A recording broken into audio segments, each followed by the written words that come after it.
Bonjour à toutes et tous, j'espère que vous allez très bien. Le mercato a débuté il y a environ un mois et demi et il se terminera dans un tout petit peu plus d'un mois. Ce sera le 1er septembre prochain. Il reste donc du temps pour recruter et également pour faire partir certains joueurs. Il y a eu un exemple ces derniers jours du côté de l'AS Saint-Etienne avec Lamine Fomba qui a rejoint le Servette FC. L'objectif de cette vidéo, ça va être de se demander où en sont également les autres clubs de Ligue 2 parce que bien évidemment nous on s'intéresse à Saint-Etienne et on a même tendance un peu à se plaindre parce que c'est agaçant de ne pas voir de latéraux qui rejoignent Saint-Etienne notamment ou d'autres postes qui se renforcent, mais en réalité quand on se compare aux autres clubs de Ligue 2, vous allez le voir, on a quand même largement plus dépensé qu'eux, et même si on se compare aux clubs de Ligue 1. Voilà l'objectif de cette vidéo, revenir un petit peu sur le mercato global de cette Ligue 2, se projeter sur la suite parce que le championnat va débuter le week-end du 9 août. Il reste encore quelques temps pour faire venir certains joueurs. Un match de préparation qui arrive également la semaine prochaine contre Cagliari. Voilà, donc cette vidéo va débuter. Avant qu'elle ne commence, n'oubliez pas de vous abonner, de la liker et on se retrouve juste après le générique.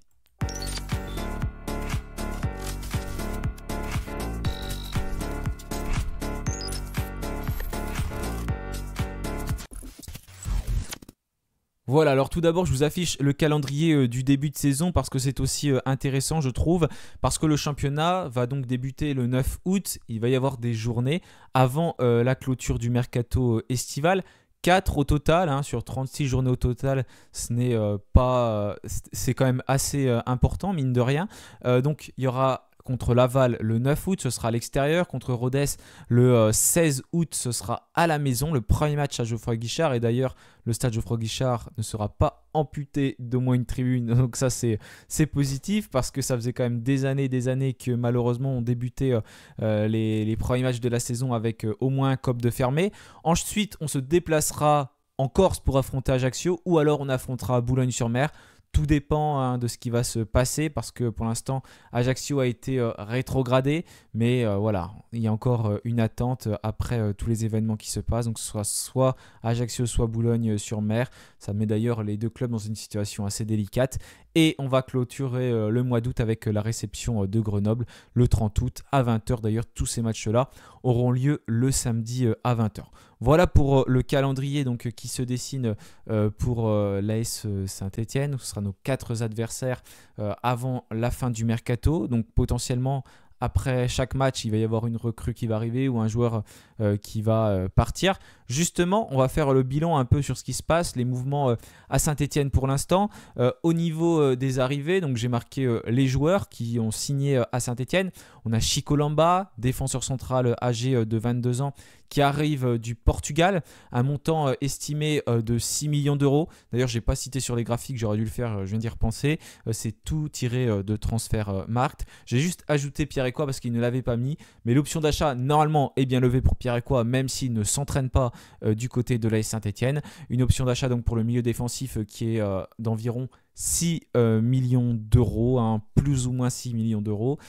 Irving Cardona, lui, une option d'achat de 2,5 millions d'euros qui a été levée en début de mercato, tout comme celle de Maxime Bernauer.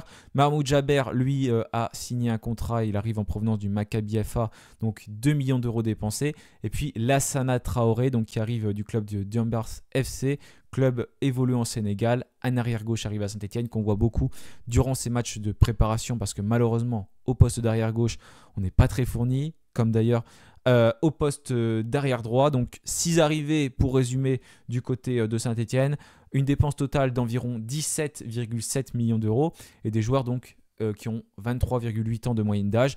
Des joueurs comme Irving Cardona et comme Maxime Bernauer, je les ai mis dans les arrivées parce qu'il y a des dépenses de fait. L'option d'achat a été levée. Donc je compte comme une arrivée, en tout cas pour ce tableau-là. Voilà en tout cas pour ce qui a été opté par l'AS Saint-Etienne du côté des arrivées. Il y avait également des retours de prêt comme Beres Owuzu qu'on va peut-être voir cette saison en Ligue 2. On a également Ayman Aiki, je crois qu'il a joué avec la réserve contre Andrézieux. Voilà pour les joueurs qui sont revenus. Karim Sissé également. simplement. Et il y a eu des départs, d'ailleurs des joueurs prêtés qui sont partis comme Daring Bladi. Je vous affiche tout ça. Mahmoud Benteig, donc, qui a signé à Zamalek en Égypte pour environ 1 million d'euros. Pierre Cornu qui est parti au Maccabi Haïfa pour 850 000 euros. Et c'est à peu près tous les revenus pour Saint-Etienne, parce que sinon ce sont des départs de joueurs libres comme Bladi donc au Betis Deportivo, Abdelhamid qui est parti aussi, Petro qui a signé en Espagne, Briançon qui a signé du côté du Pau FC, Sissoko en Allemagne. Bref, vous voyez tous ces joueurs affichés avec également Louis Mouton qui est parti du côté d'Angers, donc qui va rester en Ligue 1. Récemment, Lamine Fomba, Wadji Fall qui sont partis. Après, il peut y avoir d'autres mouvements. On parle de Bouchouari du côté de la Turquie. On parle également de Masson qui aurait pu rejoindre le Servette FC. Apparemment, la visite médicale ou alors pas d'accord aurait été trouvée avec la Saint-Etienne. Il y a deux versions différentes. Et puis voilà, toujours des situations très incertaines concernant Lucas Tassin, Zuriko Davitashvili. On ne va pas évoquer tout ça dans cette vidéo parce que j'ai pas trop envie d'aborder les rumeurs. Il y en a toujours de partout et c'est très très compliqué de pouvoir se pencher là-dessus. Voilà, donc l'objectif c'était déjà de pouvoir faire un petit rappel du mercato actuel de la Saint-Etienne à cette date du 27 juillet en tout cas. J'espère que ça va continuer à bouger. Donc les joueurs qui sont partis, une moyenne d'âge de 27,5 ans. Donc pour l'instant au niveau des revenus pour la Saint-Etienne, il n'y a pas de revenus véritablement. C'est plutôt un déficit avec donc avec 17,70 millions de dépenses pour seulement 1 850 000 euros de revenus. Donc au final, ça fait un gros déficit pour Saint-Etienne. Mais ça, c'est pas véritablement un problème. Ça aurait été, avec l'ancienne direction, ça aurait été un gros. Mais là, c'est que cette direction-là a les moyens. Donc ils peuvent mettre de l'argent. Donc voilà, ça va pas être l'objectif de parler de ça. Ce n'est pas un souci. Et de toute façon, on voit que ça dégraisse pas mal quand même. On en parlera en fin de mercato d'ailleurs. Parce qu'il ne reste pas beaucoup de joueurs, mine de rien, qui étaient là sous l'ancienne direction. Il y a quand même eu pas mal de départs. Et je crois que je les avais notés en plus, les joueurs qui restent. Au niveau des joueurs qui restent, il reste Gauthier Larseneur, Dylan Batobinsika, Michael Nadé, Beres Owusu, Masson Apia pour l'instant, Benjamin Bouchouari, Ayman Mouefek ou encore Florent Tardieu pour l'instant. Ce sont ces joueurs-là qui restent. J'en ai peut-être oublié un ou deux, mais voilà, ça fait quand même, mine de rien, pas forcément énormément de joueurs qui étaient présents à Saint-Etienne il y a un peu plus d'un an et qui sont encore là après 2 mercato et demi. Voilà pour la grille de départ. Au niveau des clubs le plus dépensiers, Ligue 1 et Ligue 2 confondus, ça c'était intéressant, c'est pour ça que j'ai voulu relever ça. Déjà, il n'y a qu'un club de Ligue 2 qui apparaît dans le top 10, c'est l'AS Saint-Etienne. Donc si on compte les 18 clubs de Ligue 1 plus les 18 clubs de Ligue 2, donc 36 clubs au total, Saint-Etienne est le 7e club le plus dépensier. On a Strasbourg donc, qui a déjà énormément dépensé, le Paris FC également donc, qui est monté de Ligue 2 à Ligue 1 et qui a un projet très ambitieux, 35 millions d'euros, Marseille qui s'est renforcé également pour la Ligue des Champions, Lens qui a dépensé pour 32 millions d'euros mais qui a également beaucoup vendu, le Stade Rennais qui a également beaucoup dépensé, je crois beaucoup vendu, Nice qui a dépensé 19 millions et ensuite c'est Saint-Etienne qui arrive avec 17,7 millions d'euros suivi par Lille, par Lyon, par Nantes, mais il y a un sacré trou, Lille qui distance largement Lyon quand on regarde ce classement. Donc au niveau des dépenses, on ne peut pas dire en tout cas que la direction n'est pas dépensière et radine, ne veut pas mettre des ambitions. Voilà, n'est pas radine, ça on le savait, mais au moins on le voit, ils sont pas radins, même si on n'est pas forcément d'accord avec les prix mis pour certains joueurs. Ils n'hésitent pas à dépenser, à aller chercher des profils qui sont prometteurs. C'est tout l'enjeu de ce mercato de Saint-Etienne, aller chercher des profils prometteurs, des jeunes joueurs ciblés par la data. Le projet ne va pas changer. Ça, certains peuvent le reprocher. Ce projet, il a ses torts, mais il a également des choses qui fonctionnent, comme Lucas Tassin, on l'a vu l'année dernière, ça a bien fonctionné. Voilà, il y a des choses à dire dessus, ça pourrait faire l'objet d'une vidéo en fin de mercato également. Donc voilà pour les clubs les plus dépensiers quand on regarde au total. Donc ça montre quand même que Saint-Etienne veut mettre de l'argent, a envie de dépenser et qu'on a des ambitions, qu'on soit en Ligue 1 ou même en Ligue 2. Mais c'est plus difficile de faire venir des joueurs, bien sûr, quand on joue en Ligue 2 par rapport à quand on joue en Ligue 1. Voilà si on compare par rapport aux clubs de Ligue 1 et de Ligue 2.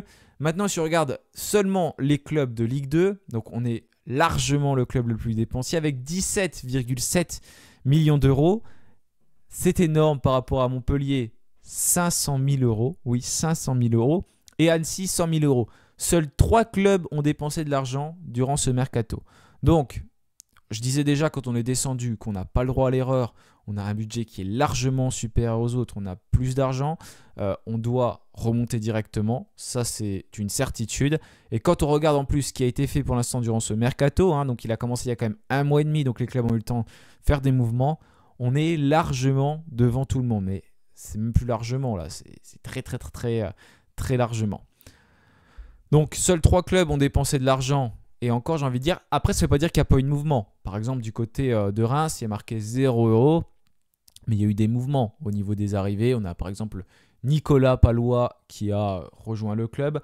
On a Johan de Moncy également. Il y a eu des arrivées, parce que Reims, c'est un club qui a vendu pour plus de 31 millions d'euros. On sait que voilà, c'est passé au niveau de la DNCG, mais Reims était aussi dans une situation délicate avec Koné, Sangui. On a également Diouf, le gardien, qui est parti.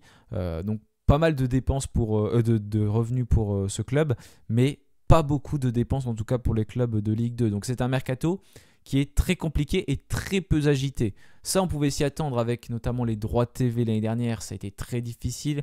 Ça fait plusieurs saisons que voilà, tous les clubs sont un peu dans des situations délicates. Donc pour le coup, heureusement qu'on a été racheté. Ça nous permet de dépenser. Mais encore une fois, on peut être d'accord avec certaines dépenses et pas d'accord avec d'autres. Mais voilà, déjà, on peut s'estimer heureux d'avoir été vendu parce que, comme l'a rappelé David Glusman sur l'Afterfoot, peut-être qu'on aurait été vraiment dans l'embarras si le club n'avait pas été vendu parce qu'on n'avait plus d'argent, quoi. C'était très compliqué. Donc là, bon, on a été sauvé et ça semble être un projet quand même qui est différent de ceux qui peuvent être proposés par des fonds d'investissement, comme par exemple du côté de Troyes, comme du côté de Strasbourg. Là, ce n'est pas le cas pour l'AS Saint-Etienne en tout cas. Voilà au niveau des dépenses, c'est pour ça que je voulais afficher ce tableau parce que franchement c'est très important et très révélateur, même si encore une fois il y a des arrivées dans certains clubs. J'ai parlé tout à l'heure de Briançon qui a rejoint le Pau FC, d'ailleurs l'ancien gardien de Saint-Etienne, Noah Ravert qui a aussi rejoint ce club-là. Voilà, un peu dans tous les clubs il y a eu quelques arrivées, mais c'est surtout des joueurs libres, mais voilà, il n'y a pas quand même beaucoup d'arrivées. C'est surtout des départs, mais c'est quand même compliqué de vendre. Je vous affiche pour l'instant les joueurs vendus. Du côté de Reims, donc c'est le club où on a le plus vendu pour 31 millions d'euros. Troyes, 11 millions. Rodez, 2 millions. Guingamp, 2 millions. Saint-Etienne, donc on a 1 850 000 euros au niveau des ventes. Et après, donc Montpellier, Laval, Dunkerque, Grenoble et le Pau FC qui suivent. Et après, plus aucun club n'a réussi à vendre. Je crois que si Ajaccio, mais je ne les ai pas mis parce que j'ai préféré mettre Boulogne, comme je pense plutôt que ça va être Boulogne qui va rester, mais c'est un peu plus d'1 500 000 je crois pour l'AC Ajaccio. Mais voilà, également au niveau des départs, ça fait quand même de l'argent pour le stade de Reims, mais c'est de l'argent qu'ils ne vont pas forcément pouvoir véritablement investir, parce que comme je l'ai dit tout à l'heure, au niveau de la DNCG, c'est passé, mais c'était très compliqué pour eux. Donc quand on survole un peu ce mercato, je vais bien évidemment pas tout vous détailler, les arrivées, les départs dans chaque club, parce que ça vous pouvez consulter également les tableaux et la vidéo serait beaucoup trop longue. Mais en réalité, il n'y a pas eu tellement de mouvements, donc il n'y a pas grand chose à rajouter. Et ces clubs-là n'ont pas fait venir de joueurs, pas parce que leur effectif était très bon et ils n'avaient pas besoin, mais parce que voilà, aujourd'hui, il faut compter ses sous. Ils savent que ça peut être difficile de survivre à certaines situations, les clubs. Donc il faut faire très attention à ces dépenses. Et c'est ça qui nous permet aussi de nous dire que voilà, nous de notre côté, on peut dépenser, c'est positif. C'est pour ça que chaque match qu'on regarde, comme les matchs de préparation, je crois que je le disais dans ma vidéo débrief, oui, on a beaucoup souffert contre le Paris FC, mais le Paris FC est un club de Ligue 1 aujourd'hui, on est un club de Ligue 2.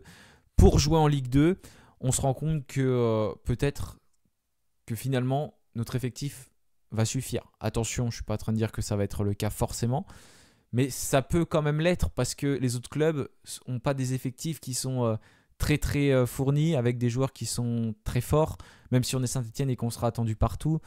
En vérité, on peut réussir à performer quand même, je pense, avec cet effectif, mais attention, on n'a pas de banc. Mais c'est pas pour autant que je suis satisfait du tout, parce que c'est juste voilà, pour se dire que ça peut fonctionner. Mais on est censé construire un projet. Donc il va falloir faire venir des joueurs, renforcer tous les postes, parce que l'objectif c'est de monter et d'être compétitif en Ligue 1. Si jamais on arrive à monter avec cet effectif qui paraît faible, on peut monter avec un effectif faible, mais parce que les autres auront été encore plus faibles, et bien en Ligue 1, ça va recommencer comme avant. Donc voilà, pour l'instant, ça s'installe. Le mercato, ça va encore avancer, même si encore une fois, on voit qu'on est dans les clubs les plus dépensiers, donc on ne peut pas leur reprocher ça. Mais ça se structure. On a vu des préparateurs physiques qui arrivent. On a vu des scouts qui arrivent. Petit à petit, et j'ose espérer que voilà, enfin, on va se dire bon, il faut qu'on accélère et qu'on fasse encore venir des joueurs. Et c'est très compliqué hein, sur tous les dossiers. Hein. Et on le voit au niveau des latéraux parce que la direction travaille. Il y a des noms qui sortent. Mais on se rend compte qu'on ne peut pas les faire venir comme ça. En Ligue 1, c'était compliqué, comme je disais tout à l'heure. En Ligue 2, ça allait encore plus. Donc il va falloir que ça avance parce que j'aimerais bien moi de mon côté qu'il y ait des recrues avant bien sûr la reprise du championnat donc le 9 août. Ça approche très vite. Il va falloir les intégrer ces recrues. Comme j'ai dit, il y aura 4 journées. Je crois qu'il y a une trêve internationale avant le prochain match. Ça doit être Clermont en plus qu'on reprend le 12 septembre. Donc potentiellement si on arrive même en fin de mercato, on peut réussir à l'intégrer ce joueur-là d'ici le match contre Clermont. Et bien sûr, il y a les cas Stassin, David-Ashvili, Pierre Ecois qu'il faut réussir à gérer parce que pour l'instant, on est vraiment dans l'incertitude. On ne sait pas quel va être l'avenir de ces joueurs. Dans les arrivées, j'ai pas mis de fuse d'ailleurs. J'y pense maintenant. Mais parce que quand je sors cette vidéo, il n'a pas été officialisé par le club, donc je ne peux pas le mettre. Mais voilà, ces incertitudes autour des 3 dossiers que j'ai cités, ça nous met quand même aussi malgré tout dans une situation délicate parce que c'est compliqué d'aller chercher des joueurs quand tu ne sais pas si ces joueurs-là vont rester. Et ça, on en parlait tous en début de mercato en se disant qu'il va falloir être rapidement fixé sur les situations. À l'époque, c'était Stassin et David-Ashvili parce que après, si jamais ils partent et que ça arrive à la fin du mercato, on va être encore en mode panique et on va avoir du mal à finaliser les dossiers. Et pour l'instant, c'est ce qui semble se dessiner. Encore une fois, le mercato va être long. Mais j'espère qu'on va pouvoir avancer. Et d'ailleurs, Stassin apparemment ne jouerait même pas la première journée de championnat. Ça fait des semaines et des semaines qu'on repousse sa date pour revenir. Ça, c'est pas forcément très bon parce que même si jamais il revient qu'il reste à Saint-Etienne, la préparation, même s'il s'entraîne de son côté, n'aura pas été la même que les autres joueurs. Et il a besoin de rythme, de temps de jeu pour pouvoir être en forme. Et c'est pas le cas de Stassin. David-Ashvili qui a joué quelques minutes et qui n'a pas été non plus tonitruant lors de son dernier match. Je crois que c'était contre le Servette FC, ou peut-être même avant encore, je ne me souviens plus exactement quand il a joué. Mais voilà, il va falloir que ça bouge en tout cas dans tous ces sens-là. Voilà, je voulais faire une vidéo un peu pour faire le point sur le mercato, parce que c'est important de parler aussi des autres clubs de Ligue 2. Se rendre compte que c'est encore plus compliqué pour ces clubs-là, même beaucoup plus compliqué. Nous, on a dépensé, vendu même, parce qu'on est 5e de Ligue 2, même si ce n'est pas le plus important au niveau des revenus. Mais au niveau des départs, c'est important parce que l'effectif était quand même très fourni. Et petit à petit, chaque joueur qui composait l'effectif d'il y a un an parvient à partir. Donc ça permet aussi de construire un effectif et de véritablement construire le projet que Kilmer souhaite mettre en place. Maintenant, de mon côté, j'espère qu'il y a encore des joueurs cadres qui vont arriver. Parce que certes, il y en a. Mais ont-ils tous le niveau déjà pour jouer en Ligue 2 ? Ça, on peut se poser la question, même si certains l'ont démontré déjà par le passé. Mais quand on voit les matchs de préparation, pour l'instant, ça semble compliqué. Et il en manque à certains postes peut-être pour encadrer cet effectif que veut donc mettre en place le groupe Kilmer Sport Ventures. Merci à tous d'avoir suivi cette vidéo. Je vous souhaite une très bonne fin de week-end, une excellente semaine et puis bien sûr, allez les Verts.